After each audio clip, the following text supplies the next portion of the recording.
Although this may look like I have an erector set from the 1960s playing around in here and just having a good time, there's actually quite a big job going on. Let's take a look at this Ford Raptor. Let's get started.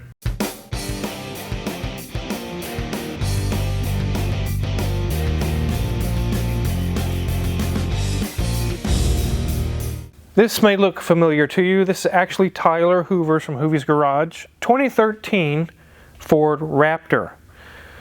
You guys saw in his video recently that he broke the CV shaft, and it has various other issues, and it also has over 300,000 miles on it. You wouldn't really think that from just looking at it, but it's really racked up the miles.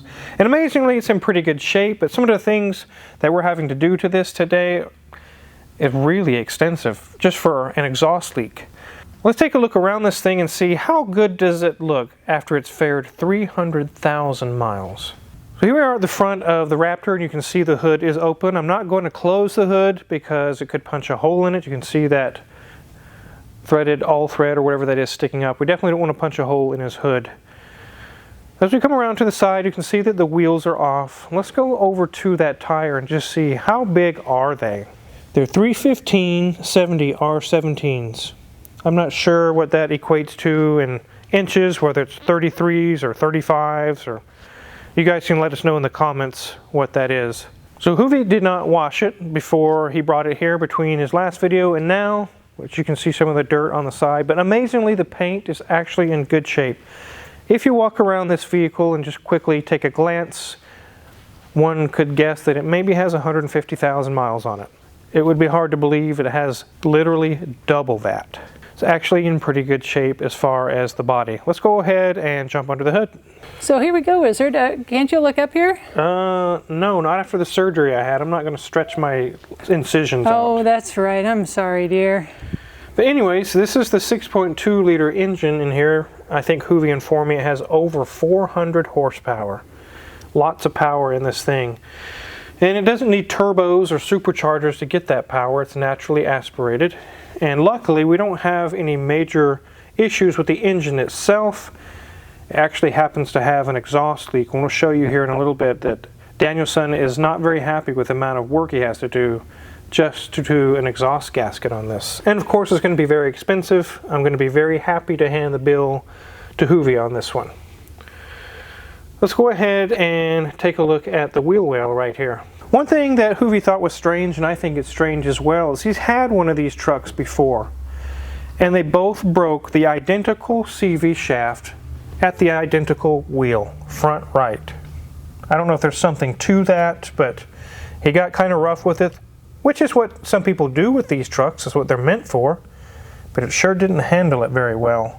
You can see we have a brand new one in place, which is an OEM part. It was kind of expensive, $300 or $400 just for that CV shaft. You can see we have a new sway bar link. The old ones were clunking pretty loud. And we also had some loose tie rod ends on the inners, but if we're going to go ahead and pull the inners off, we'll go ahead and put new outers as well. It makes sense. So everything's good to go here. We're just waiting on the exhaust situation, which I'll show you here in a minute. Let's head on over to the other wheel well. Over here on this sway bar link that's been replaced, Danielson actually mentioned that when he was replacing it, it was finger loose, the nut on it, so it was actually about to come off. This one does not need a CV shaft. It is in good shape. It is not damaged, but it does have new tie rod ends, actually tie rod and tie rod end, as you can see there. That'll take care of all of his clunking noises. So before we get this thing lifted up in the air and start talking about what we find underneath and also the exhaust situation, let's take a look at the interior. It's actually a really sweet interior on these trucks. Okay, ladies and gents, I better hurry. 306,761.5 miles. So, whoa, this thing has a gob of miles on it. And in here, not too many places we're going to see too much wear and tear, but we do see a little bit of dust going on there, which is understandable if you were out running this through the dirt. But dash looks nice. Got a nice spot there to, I don't know, keep track of something or, you know, melt something in there because it's nice black in the sun. But as we go around, everything's looking really good. Got some round vents in there. Got a big infotainment system. Lots of simple controls for our HVAC. Got nice little creature comforts going on over there. So it looks like Tyler's been playing a little bit with some of these modes in the special SVT's Raptor Editions settings here, because it's definitely got some off-road modes there, which obviously he has tested out. You can see got our very simple to use gear selector, and it looks like they've gotten some coffee. I'm quite jealous. So obviously a nice cup holder and a very large center console here. Let's take a peek. And he's left us pennies. That's it. We just got some pennies and a little koozie down there. Okay. As we move toward the seats, they are leather with cloth accents in between the leather. Just have perforated leather in the center as well. Now, a little bit of bolster on the sides. They're kind of comfortable to sit in. Not quite the luxury sofas we're used to from the 70s, but it's still very nice. Door card's looking good. It's got some nice steel colored metal there. I'm not sure if that's aluminum or steel, but nonetheless it's good. It's not dented, and obviously it's not falling apart. As we move to the back seat, looks like one of his little kiddos has been having fun back here with the car, keeping him busy in the back seat. And again, it's a nice, very large back seat, because look how much legroom there is, considering there's as much sand on the floor as there is maybe outside in some places. But looking good. Obviously, a vacuum could do wonders for here. As we look at that headliner, we don't see any Cheeto fingers up there, so his little one has not been running his fingers across that headliner. Got a nice moonroof up here, and imagine, there we go. Hello, ceiling to our shop. So here we are, we're back to the steering wheel, and everything's been looking really good so far. Not too much wear and tear, but we are to the part that has the most wear and tear. That would be the steering wheel, and definitely here on the top, where it gets most of that sun and that burning from all those UV rays, definitely took a toll on this section here. But other than that, it's not falling apart. It doesn't even really need a cover on it. It's just got some age to it, and it's kind of like, you know, it may have to get replaced at some point. But again, nice creature comforts on there. Got a nice spot to grip that steering wheel, and it is actually quite large steering wheel from what we would think of in most cars today. So enough of this interior talk. Let's get this up in the air. So before we go all the way up into the air with the lift, I wanted to show you guys on the side. Hoovie complains of an exhaust leak. It sounds like a ticking noise, and I'll show you where we found it. You can see the upper rear bolt broke clean off. Danielson actually had success in drilling it out and getting an easy out, but everything he's been working on this truck has been frustrating for him because it has 300,000 miles on it and nothing wants to cooperate. It's all rusted and seized up. We're going to have to remove that exhaust manifold to repair this properly. And on most trucks it's not a big deal, but on this one we have to remove the motor mounts and partially raise the engine so that we can get it high enough to get the exhaust manifold off.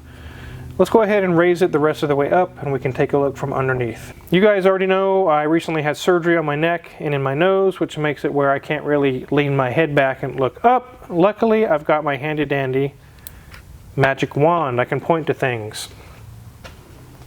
So right above here is our radiator.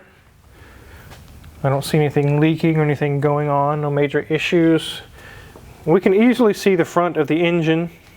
There's no serious leaks or front main seal or anything going on like that. As we go underneath, we can see here's our differential, which unfortunately is going to have to come out or at least be dropped down so Danielson can get to the motor mounts and get to all those things and actually raise the engine partially. Right here you can see where the motor mounts have to come loose, and the motor mount is actually in the way of actually getting to the bolts on the bottom of the exhaust manifold itself. Even if you get all the bolts out, you can't even do anything with it. You can't take it out because the frame structure is in the way. So there's quite a lot to do just to be able to get the exhaust manifold off. Wow, did he leave any dirt where he was going around driving this? Actually, I think this dirt is from Texas. I think he got this truck from Texas, and so what we're seeing is Texas land. Here's our transmission. It's dry. Danielson currently has this disconnected because he's dropping the axle out. But then we come back to the transfer case, right in through there. No leaks, nothing dripping out. I'm really amazed for the amount of miles, actually how nice this truck is. It must have been maintained really well. And they found a nice spot to hide that charcoal canister. Yeah, behind a shield, imagine that. Our U-joint is good. That's a beefy shaft, Mrs. Wizard. It's got some length to it as well. Our exhaust is stock. It's not been modified. Come back to the rear axle. Everything on here is really beefy and heavy duty, which is expected. It is a Raptor.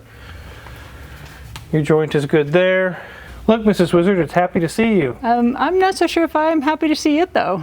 Okay, this is actually the e-brake cable or the parking brake cable. It's disintegrated and rusted years ago. That doesn't surprise me with the amount of miles on it. It really doesn't. Some of the first casualties you see on cars is e-brake cables. Check out our brakes over here. Brakes are about half gone, but they're still good. Nothing leaking.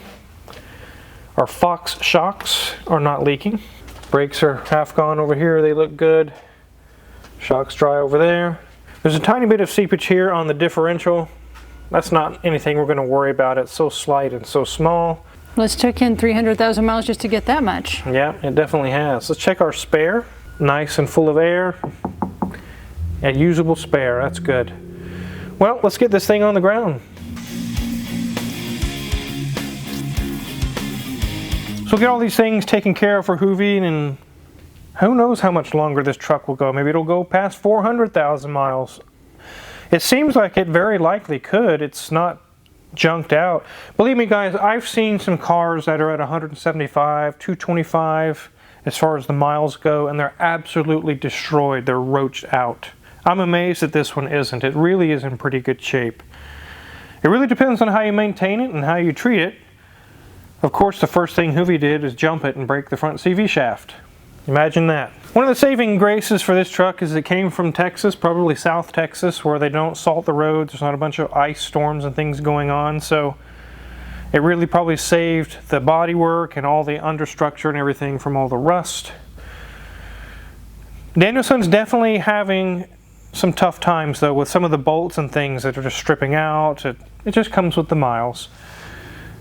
This is one of those things where someone calls for an estimate. What's it going to cost to do this job or that job? So you quote the price, and then it shows up when you find out, oh my God, it has 300,000 miles on it.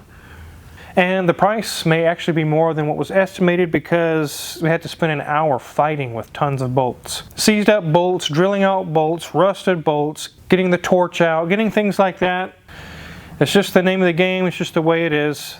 They don't quote that in the flag hour, rusted out bolts. Hoovie was actually here today filming. He's happy with the progress. Everything's looking good. We're actually making good progress on the El Dorado behind us as well. So if you're curious what kind of tools we use in the shop, check our Amazon affiliates link in the description below. We get a small cut and really appreciate it. Make sure to check out Mrs. Wizard's Way. She's got some videos, really cool stuff going on there. Also, make sure to check out the link below for some of the part work Mrs. Wizard is doing. She's making more parts. She's doing really well and has a lot of demand for those things. We're really pleasantly surprised with that. And make sure to hit the subscribe button here as well because we have many more cool videos to come. Thanks for watching.